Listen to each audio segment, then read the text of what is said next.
Very good evening to all of you. आज हम बात करने वाले हैं एक और अमेजिंग टॉपिक के बारे में जिसका नाम है land forms and life.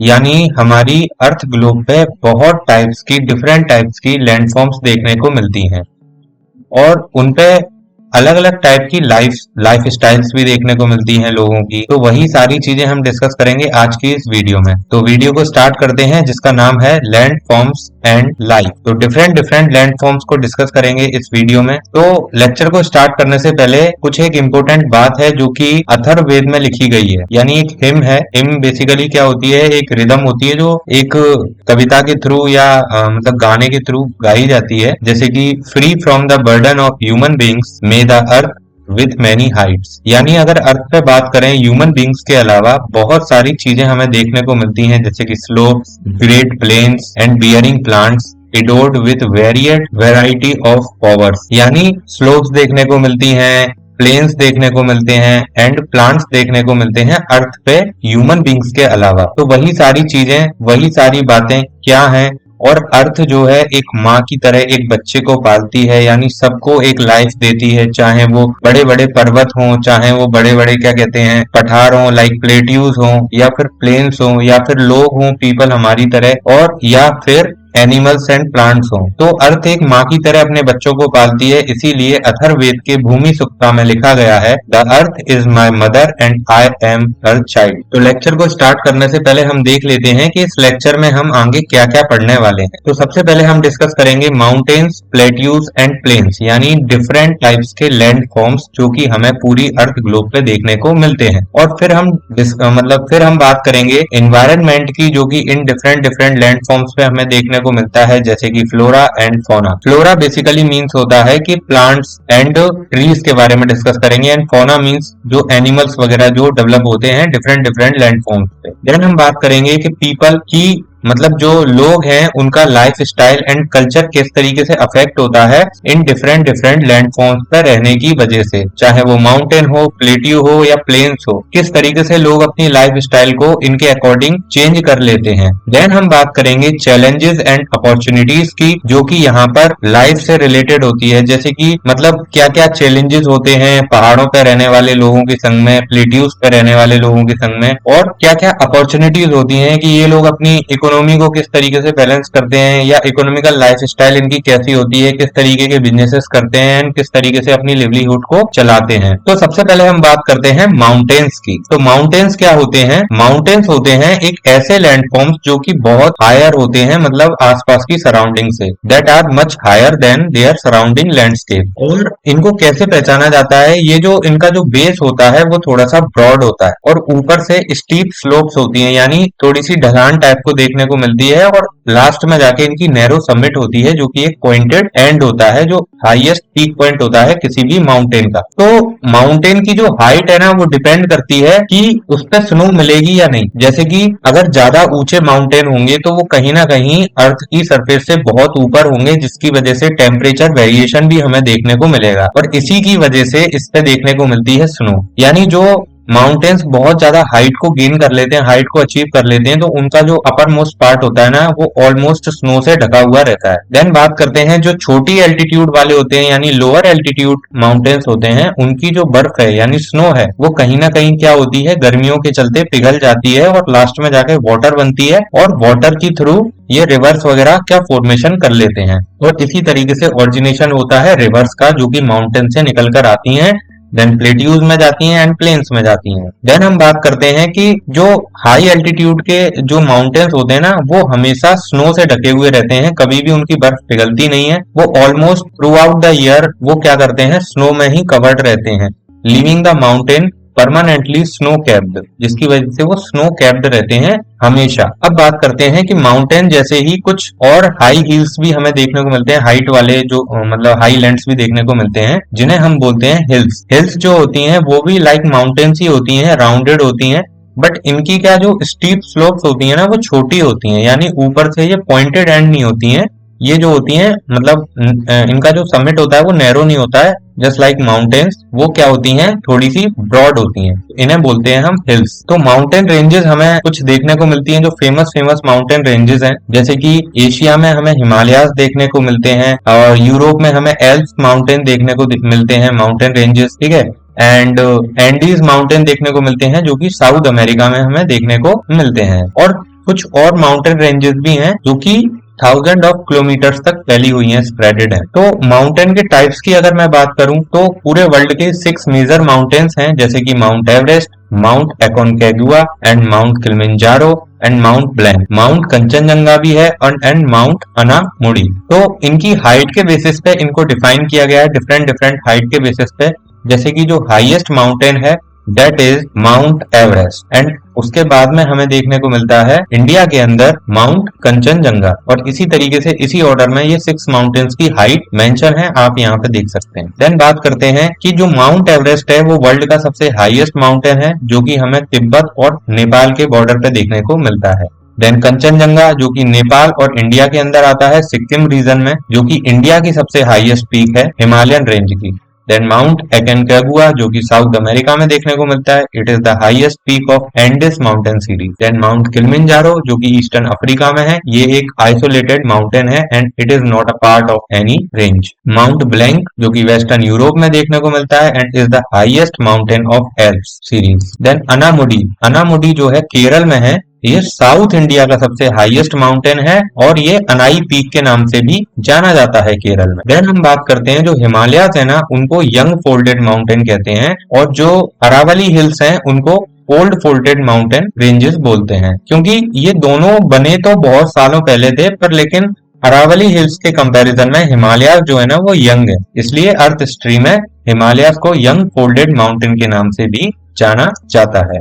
Shorter and more rounded mountains जो देखने को मिलते हैं दैट आर अरावली हिल्स, जो कि ओल्डर फोल्डेड माउंटेन्स के नाम से जाने जाते हैं, जो राउंड हो चुके हैं ऊपर से, यानी पॉइंटेड एंड समिट नहीं रह गई है उनकी, just because of erosion. Erosion क्या होता है? इरोजन एक प्रोसेस होती है जो कि मान लो विंड के थ्रू या वाटर के थ्रू जो रॉक्स होती हैं माउंटेन की, वो ब्रेक डाउन होके इरोड हो जाती हैं, एक जगह से दूसरी जगह मूवमेंट कर जाती हैं, जिसकी वजह से जो उनकी स्लोप होती है, जो पॉइंटेड एंड होती है, वो पॉइंटेड एंड ना होते हुए राउंड हो जाती है। और ये हमें हिमालयाज में भी देखने को मिलता है, पर हिमालयाज क्या है ना, वो day by day continuous growth भी कर रहे हैं, इसलिए वहां पर इरोजन इतना ज्यादा देखने को नहीं मिलता है। ठीक है, अरावली हिल्स कुछ ऐसी दिखाई देती हैं। देन द हिमालयाज जो है ना वो स्टिल ग्रो कर रहे हैं, मतलब अभी मैंने बताया आपको कि उनकी जो हाइट है ना वो कंटिन्यूअसली ग्रो कर रही है, मतलब बहुत ही माइनर ग्रोथ हो रही है, जो कि एक पर्टिकुलर टाइम जोन के बाद हमें देखने को मिलती है, पर हो डेली रही है। अब बात करते हैं इन्वायरमेंट इन माउंटेन्स की, यानी माउंटेनियस रीजन में इन्वायरमेंट कैसा देखने को मिलता है। तो फ्लोरा मतलब प्लांट्स वगैरह, ट्रीज लाइफ कैसी देखने को मिलती है। तो यहाँ पर हमें माउंटेन फॉरेस्ट देखने को मिलती है, जो कि एक तरह की फॉरेस्ट होती है जो कि स्लोपी रीजन में हमें मिलती है, जो कि इस तरह की होती है। इसमें उसके बाद में हमें देखने को मिलता है मोस। मोस जो होता है एक स्मॉल ग्रीन प्लांट होता है जिसके पास फ्लावर्स नहीं होते हैं और इसके पास कोई रूट्स भी नहीं होती हैं प्रॉपर, ये सिर्फ फैलता रहता है कुशन लाइक स्ट्रक्चर में, जो कि ऐसा होता है। देन लाइकन्स, लाइकन्स एक ऐसे प्लांट होते हैं जो दूसरे रॉक्स पे या वॉल्स एंड ट्रीज पे ग्रो करते हैं, यानी किसी दूसरे प्लांट पे या किसी दूसरे ट्री पे जो अदर मतलब प्लांट्स ग्रो करते हैं, that are known as lichen. Lichen कुछ ऐसे दिखाई देते हैं। देन आगे बात करें तो जो ट्रीज हमें देखने को मिलते हैं माउंटेनियस रीजन में, जो मेजरली ट्रीज हैं दैट आर पाइन्स, फर्स, स्प्रूस एंड देवदार, ये कॉमन ट्रीज हैं जो देखने को मिलते हैं। कोनिफर ट्रीज देखने को मिलते हैं जो कि बहुत लंबे और कोन शेप्ड के रहते हैं और इनकी जो पत्तियां है ना वो पॉइंटेड एंड रहती हैं। अब ये पॉइंटेड एंड क्यों रहती हैं? क्योंकि यहाँ पर स्नोफॉल बहुत ज्यादा होता है और इसी स्नोफॉल के चलते इस पे कहीं जो स्नो है वो डिपॉजिट ज्यादा ना हो, इसलिए ये अपनी स्ट्रक्चर को कुछ इस तरीके से फॉर्म करती हैं कि पॉइंटेड एंड हो जाती हैं, जिसकी वजह से स्नो का जो फॉर्मेशन है, स्नो का जो डिपोजिशन है इनके ऊपर बहुत कम होता है। देन बात करें फाउना की, तो फाउना क्या होता है? एनिमल्स, मतलब यहाँ पर कौन कौन से जानवर हमें देखने को मिलते हैं माउंटेनियस रीजन में। तो गोल्डन ईगल देखने को मिलती है, ठीक है, और कैनेडियन लाइनेक्स देखने को मिलता है, आइविस देखने को मिलता है, और mountain hare, yak and grey fox वगैरह हमें यहाँ पर मिलते हैं। देन माउंटेन्स के अंदर लाइफ कैसी होती है लोगों की? एग्रीकल्चर जो होता है वो कुछ इस तरीके का किया जाता है कि मतलब सॉइल एरोजन ज्यादा ना हो, क्योंकि क्या होता है ना, माउंटेन्स की जो स्लोप्स होती हैं वो इतनी ज्यादा इंटेंस होती हैं कि यहाँ पर सॉइल का रुक पाना बहुत मुश्किल हो जाता है। तो इसकी वजह से यहाँ पर की जाती है स्पेशल टाइप की farming that is known as terrace farming, जो कि सीढ़ियों जैसी दिखाई देती है। तो इस तरीके से यहाँ पे कल्टीवेशन होता है वैलीज रीजन के अंदर, क्योंकि यहाँ पर रज एंड रफ सरफेस हमें देखने को मिलती है और स्टीप स्लोप देखने को मिलती हैं। देन यहाँ के जो लोग हैं वो इकोनॉमिकली स्टेबल होते हैं टूरिज्म पे। टूरिज्म बहुत ज्यादा देखने को मिलता है। मेन सोर्स ऑफ इनकम जो यहाँ के लोगों का होता है दैट इज टूरिज्म। तो टूरिज्म के थ्रू ये लोग क्या करते हैं, यहाँ पर अपनी लिवलीहुड को अर्न करते हैं। ठीक है, ये जो माउंटेन की क्रिस्प एंड सीनिक ब्यूटी होती है ये दुनिया भर के लोगों को अट्रैक्ट करती है और लोग यहाँ साल भर में बहुत सारे लोग यहाँ घूमने के लिए आते हैं और स्कीइंग करते हैं, हाइकिंग करते हैं, माउंटेनियरिंग करते हैं। पैराग्लाइडिंग यहाँ का फेमस स्पोर्ट है और कई सालों से लोग यहाँ आते रहे हैं। देखा जाए तो ये इंजॉयमेंट के लिए भी आते हैं और कहीं ना कहीं पिलग्रिमेजेस भी हैं, जैसे कि तीर्थ स्थल कह सकते हैं। यहाँ से लोगों की जो है ना स्पिरिचुअलिटी भी जुड़ी हुई है। देन बात करें तो इतना ज्यादा इनफ्लो जो कि विजिटर्स का यहाँ पर होता है, तो कहीं ना कहीं इसकी वजह से नेचुरल एनवायरनमेंट भी हार्म होता है और यहाँ पे रहने वाले लोगों को थोड़ी सी मुश्किलों का सामना भी करना पड़ता है एंड डिफिकल्ट सिचुएशंस बनती हैं। और ये राइट बैलेंस बनाने के लिए कहीं ना कहीं टूरिज्म जो है ना मतलब गड़बड़ कर देता है वहां पे थोड़ा सा। देन बात करते हैं कुछ ऐसे लोगों की जिन्होंने माउंटेनियस रीजन में अपना नाम कमाया है, तो जिसमें से एक आती है बचेंद्री पाल। तो बचेंद्री पाल ने क्या किया था कि बहुत ही छोटी उम्र में अपने माउंट एवरेस्ट पे क्लाइंबिंग करी थी, जो कि 1984 के अराउंड, और इनको इसके लिए पद्मश्री अवार्ड भी दिया गया और बाद में 2019 में इनको पद्म भूषण भी मिला। ये माउंट एवरेस्ट पे चढ़ने वाली फर्स्ट वुमेन थी। उसके बाद में एक अरुणिमा सिन्हा नाम की भी एक लेडी थी जो कि बहुत फेमस है 22 इयर्स की एज पे। ये बचेंद्री पाल के इंकरेजमेंट के बाद में और ट्रेनिंग के बाद में, मतलब इन्हीं की स्टूडेंट कह सकते हैं, बाद में इनने भी मतलब माउंट एवरेस्ट पे क्लाइंबिंग करी थी 2013 में। और इनके संग में एक प्रॉब्लम थी कि इनका जो एक पैर था ना वो थोड़ा सा डैमेज था, मतलब खराब था, पर उसके बाद भी इन्होंने माउंट एवरेस्ट को मतलब अचीव किया था और इसकी वजह से इन्हें पद्मश्री मिला था 2015 में। देन बात करते हैं यहाँ के लोगों को कुछ डिफिकल्टीज का सामना भी करना पड़ता है, जैसे कि कभी कभी बहुत ज्यादा हैवी स्नोफॉल हो जाती है और बहुत ज्यादा सर्दी हो जाती है, कोल्ड वेदर हो जाता है, लैंडस्लाइड, अनकंट्रोल्ड टूरिज्म की वजह से ट्रैफिक भी बढ़ जाता है और नेचुरल एनवायरनमेंट भी बहुत ज्यादा हार्म होता है and flash floods, एवलांचे, cloud burst वगैरह देखने को मिलते हैं। अभी क्या होते हैं हम जरा देख लेते हैं। फ्लैश फ्लड तो वो होती है जो अचानक से क्या कहते हैं स्नो का मेल्ट हो जाना या मतलब बाढ़ आ जाना, और एवलांचे जो होता है वो बेसिकली होता है लैंडस्लाइड्स की वजह से, जिसकी वजह से जो माउंटेन्स पे स्नो होती है ना वो बहुत ही बड़े अमाउंट में सडनली मतलब नीचे की तरफ आ जाती है और इसको बोलते हैं बर्फीला तूफान भी कह सकते हैं इसको। और एक क्लाउड बस्ट प्रोसेस देखने को मिलती है, मतलब अचानक से बादल फट जाते हैं जिसकी वजह से बहुत ज्यादा रेन हो जाती है और बाढ़ भी आ जाती है। बाकी बात करें important facts related to the mountains की, यानी माउंटेन से जुड़े कुछ फैक्ट देखते हैं। जैसे कि यहाँ पर लोगों की सेक्रेडनेस भी जुड़ी हुई है, यानी आस्था भी जुड़ी हुई है, बहुत पवित्र माना जाता है कुछ पर्वतों को, जिसमें कि मतलब एक ट्रेडिशनल कम्युनिटीज है जो कि माउंट एवरेस्ट 8,849 मीटर्स की हाइट अचीव करता है और इसके बहुत सारे नाम भी हैं अलग अलग जगह पे। तो जैसे तिब्बत में इसको चोमोलुंगमा के नाम से जाना जाता है और mother goddess of the world के से एसोसिएट किया जाता है इसको। नेपाली लोग इसको सागर माथा बोलते हैं, यानी नेपाल में इसको सागर माथा के नाम से जाना जाता है और गॉडेस ऑफ स्काई का नाम दिया गया है। और उसके बाद में हमें देखने को मिलता है माउंट कैलाश पर्वत, जो कि तिब्बत में देखने को मिलता है। हिंदू, बुद्धिस्ट और जैनिज्म और बोन, इनके लिए ये एक बहुत ज्यादा स्पिरिचुअल सेंस रखता है। ठीक है, उसके बाद में इस तरीके से माउंटेन समिट्स को पूरे इंडिया में फेमस माना गया है सेक्रेडनेस के नाम से भी, यानी उनकी पवित्रता को लेकर, धार्मिक मतलब कुछ एनालॉजीज को लेकर। देन बात करते हैं हम हमारा next landform that is plateau. तो प्लेट्यू कुछ ऐसा दिखाई देता है जो माउंटेन से थोड़ा सा मतलब नीचे देखने को मिलता है हमें माउंटेन के बाद में। तो प्लेट्यू एक तरह का लैंडफॉर्म होता है जो कि आसपास की सराउंडिंग से उठा हुआ रहता है और इसकी जो सरफेस होती है ना वो पॉइंटेड एंड ना होते हुए एक स्टीप मतलब फ्लैट सरफेस होती है, मतलब फ्लैट सरफेस देखने को मिलती है। देन इसकी जो साइड्स होती हैं वो स्टीप स्लोप कंटेन करती है माउंटेन की तरह, बट प्लेट्यूज जो होते हैं ना वो यंग भी हो सकते हैं और ओल्ड भी हो सकते हैं, अर्थ की हिस्ट्री में। ठीक है, उसके बाद में फेमस जो प्लेट्यूज हैं वर्ल्ड के अंदर that are Tibetan plateau, which is the largest and the highest plateau in the world. Then उसके बाद डेकन प्लेट्यू देखने को मिलता है जो कि इंडिया में है, और the height of the plateau जो है ना वो वेरी कर सकती है, मतलब 100 मीटर्स तक भी हो सकती है और सेवरल 1000 मीटर्स तक भी देखने को मिल सकती है। देन प्लेट्यूज कुछ इस तरीके के दिखाई देते हैं। अगर बात करें तिब्बतन प्लेट्यू की, तो इसकी जो हाइट है अप्रोक्सीमेटली 4500 मीटर्स की है, और इसको रूफ ऑफ द वर्ल्ड भी कहा जाता है, और ये ईस्ट से वेस्ट तक फैला हुआ है, लगभग 2500 किलोमीटर लंबा है। The distance from Chandigarh to Kanyakumari, यानी चंडीगढ़ से लेकर कन्याकुमारी तक फैला हुआ है Deccan plateau. The Deccan plateau of the central and the south India is one of the oldest plateau in the world, यानी वर्ल्ड के अंदर जो सबसे पुराना प्लेट्यू है दैट इज डेक्कन प्लेट्यू, और ये एक वॉल्केनिक प्लेट्यू है। वॉल्केनिक प्लेट्यू यानी ये वॉल्केनिक एक्टिविटीज की वजह से डेवलप हुआ है बहुत साल पहले। देन बात करते हैं, जो प्लेट्यूज होते हैं वो मिनरल रिच होते हैं। मिनरल रिच यानी प्लेट्यूज के अंदर ही हमें सबसे ज्यादा देखने को मिलते हैं iron deposit, gold deposit, diamond and all. तो इनको store house of the minerals भी कहा जाता है, और यहाँ पर माइनिंग एक्टिविटीज बहुत ज्यादा देखने को मिलती हैं, यानी मेजर एक्टिविटीज जो है वो माइनिंग की होती हैं। ईस्ट अफ्रीकन प्लेट्यू जो है वो फेमस है गोल्ड एंड डायमंड की माइनिंग के लिए। और इंडिया में अगर बात करें तो इंडिया में हमें आयरन, कोल और मैग्नीज के फॉसिल्स ज्यादा देखने को मिलते हैं छोटा नागपुर प्लेट्यू में। तो प्लेट्यूज में अगर बात करें फार्मिंग की, तो फार्मिंग कुछ ऐसी दिखाई देती है कि यहाँ पर रॉकी सॉइल्स देखने को मिलती है, जिसकी वजह से फार्मिंग उतनी ज्यादा अच्छी लेवल की नहीं मिलती है, क्योंकि रॉक्स कंटेन करती है ना सॉइल, तो उतनी ज्यादा फर्टाइल नहीं होती है, लेस फर्टाइल होती है, मतलब प्लेन्स के कंपैरिजन, और लेस फेवरेबल होती है फार्मिंग के लिए। और बस एक एक्सेप्शन है, एक्सेप्शन ये है कि जो डेक्कन प्लेट्यू है ना जो इंडिया में मिलता है दैट इज वॉल्केनिक प्लेट्यू।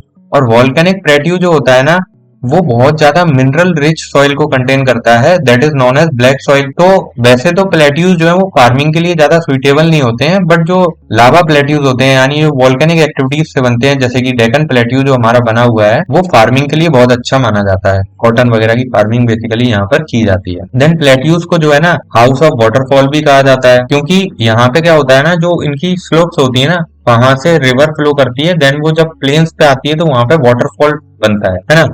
तो प्लेट्यूज जो होते हैं ना वो स्पेक्टेकुलर वाटरफॉल को जन्म देते हैं। बहुत सारे प्लेट्यूज हैं, देख लेते हैं वर्ल्ड के अंदर, जैसे कि विक्टोरिया फॉल हमें देखने को मिलता है जिम्बेजी रिवर पे साउथ अफ्रीका में, और हुंद्रू फॉल्स भी देखने को मिलता है, ठीक है, स्वर्ण रेखा रिवर के अराउंड छोटा नागपुर प्लेट्यू में। स्वर्ण रेखा रिवर तो बहुत फेमस रिवर है, यहाँ पे मतलब गोल्ड वगैरह के कुछ एसेंस हमें देखने को मिलते हैं यहाँ की सैंड वगैरह में। और जॉग फॉल्स देखने को मिलता है सारावती रिवर पे जो कि वेस्टर्न घाट्स में देखने को मिलता है। एंड नोकाली खाई फॉल्स है 340 मीटर का, मतलब एक झरना है जो कि चेरापूंजी प्लेट्यू में देखने को मिलता है मेघालय के अंदर। देन बात करते हैं हमारे नेक्स्ट लैंडफॉर्म की, दैट इज प्लेन। प्लेन जो होता है ना, प्लेन सिर्फ नॉर्मल एक सरफेस है, मतलब प्लेट्यू के बाद में उनके पास कोई भी लार्ज हिल नहीं होती, कोई भी वैली नहीं होती, नॉर्मल एक फ्लैट सरफेस है। जनरली 300 मीटर एवब होती है सी लेवल से, और कुछ ऐसी दिखाई देती है। यहाँ पर एग्रीकल्चर बहुत अच्छा होता है। यहाँ के एग्रीकल्चर की अगर बात करें तो फ्लड प्लेन्स हमें देखने को मिलते हैं, जो कि मतलब एक तरह के रिवर ऑरिजिनेटिंग प्लेन्स है, यानी जब रिवर ऊपर से फ्लो होके आती है माउंटेन्स वगैरह से, और फिर प्लेट्यूज वगैरह में जब फ्लो करके जब प्लेन्स पे आती है तो बहुत सारे अपने संग में क्या लाती है, मिनरल रिच सॉइल लेकर आती है, जो कि लास्ट में जाके एट दी एंड प्लेन्स पे सेडिमेंट्स का फॉर्मेशन ले लेते हैं, यानी इकट्ठे हो जाते हैं, और उसकी वजह से एग्रीकल्चर रिच सॉइल देखने को मिलती है यहाँ पर हमें। और यही सेडिमेंट्स जो है ना प्लेन्स पे जब इकट्ठे होते हैं तो बहुत ज्यादा फर्टाइल बना देते हैं वहां की मिट्टी को, जिसकी वजह से यहाँ पे डिफरेंट डिफरेंट टाइप्स की क्रॉपिंग हमें देखने को मिलती है। और यहाँ के लोगों का जो मेजर ऑक्यूपेशन है ना वो एग्रीकल्चर ही होता है, और यहाँ पे डिफरेंट डिफरेंट टाइप्स के फ्लोरा एंड फौना भी देखने को हमें मिलते हैं। तो ये एक फ्लड प्लेन है जो कि हमारा सैटेलाइट व्यू है गंगा रिवर प्लेन का, यानी गंगा रिवर की वजह से जो प्लेन बना है उसका आप देख सकते हैं। इस तरीके से फ्लड प्लेन का ओरिजिनेशन होता है। अब बात करते हैं प्लेन्स में रहने वाले लोगों की लाइफ की। तो यहाँ पर वर्ल्ड की सबसे ज्यादा जो पॉपुलेशन है ना वो प्लेन्स में ही रहती है। अबाउट 40 करोड़ पीपल जो है ना, more than 1/4 of the total population of India यहीं रहते हैं गंगा प्लेन में, इंडिया गंगा प्लेन, जिसको गैंगेटिक प्लेन के नाम से भी जाना जाता है। यहाँ पे जो मेजर ऑक्यूपेशन होता है लोगों का वो फिशिंग एंड एग्रीकल्चर होता है। एग्रीकल्चर में ये लोग फूड क्रॉप्स उगाते हैं, जैसे कि राइस, व्हीट, मेज, बार्ले, मिलेट्स, ये सारी चीजें यहाँ पे उगाई जाती हैं, इनकी फार्मिंग की जाती है। फाइबर क्रॉप्स भी हमें देखने को मिलते हैं, जैसे कॉटन, जूट, हेम्प वगैरह। गैंगेटिक प्लेन में बहुत ज्यादा मेजर एग्रीकल्चर देखने को मिलता है इनका। ट्रेडिशनल एग्रीकल्चर मतलब पहले लोग क्या करते थे, रिवर्स पे डिपेंडेंट होते थे, यानी वो रिवर्स के थ्रू अपने मतलब फार्मिंग वगैरह किया करते थे। जो फार्म्स उनके हुआ करते थे उसमें रिवर्स के थ्रू ही फीडिंग कराया करते थे, किसको, अपनी एग्रीकल्चर को। बट आजकल क्या है ना, लोग क्या करने लगे हैं, यूज करने लगे हैं ग्राउंड वाटर का। मतलब टेक्नोलॉजी जैसे जैसे डेवलप हुई तो बहुत सारी कैनाल्स एंड पंप्स आ गए और उसकी वजह से ग्राउंड वाटर के थ्रू इरिगेशन करने लगे, और इसी के चलते कहीं ना कहीं ग्राउंड वाटर जो लेवल है ना वो डिप्लेट हो रहा है और डिक्रीमेंट आ रहा है उनके अंदर। तो ये एक चैलेंज बन जाता है यहाँ की फ्यूचर जनरेशन के लिए, एग्रीकल्चर के लिए, कि आगे जाके जो वाटर रिसोर्सेज हैं वो धीरे धीरे कम हो रहे हैं ग्राउंड वाटर के। गंगा प्लेन जो है ना, वहीं पे सबसे ज्यादा लोग रहते हैं, हाईएस्ट पॉपुलेशन देखने को मिलती है, और इसकी वजह से कहीं ना कहीं पॉल्यूशन भी देखने को मिल रहा है। और गंगा नदी जो है ना उसमें बहुत ज्यादा रिवर पॉल्यूशन हमें देखने को मिल रहा है। अब बात करते हैं कल्चरल वैल्यूज की। तो कल्चरल वैल्यू जो रिवर से एसोसिएटेड है प्लेन्स में रहने वाली, तो जैसे कि माउंटेन्स थे जो कि कल्चरल वैल्यूज रखते थे, जैसे कि हमने देखा कैलाश पर्वत था, माउंट एवरेस्ट था, जिसके डिफरेंट डिफरेंट नाम थे और उनको गॉड से एसोसिएट भी किया गया। उसी तरीके से रिवर्स को भी गॉड से एसोसिएट किया जाता है। बहुत से लोग मानते हैं कि रिवर्स जहां पर मिलती हैं, यानी जो कॉन्फ्लुएंस है, दो रिवर्स अगर आपस में मीट कर रही हैं तो वो उनके लिए बहुत फेमस है, जिसको संगम के नाम से भी जाना जाता है और बहुत ही पवित्र माना जाता है। लोग यहाँ पर अपने पिलग्रिमेजेस के थ्रू, मतलब तीर्थ यात्रा वगैरह करने, नहाने जाते हैं, और यहाँ पे बाथिंग रिचुअल्स भी हमें देखने को मिलते हैं। कल्चरल वैल्यूज रखती हैं रिवर्स इंडिया में।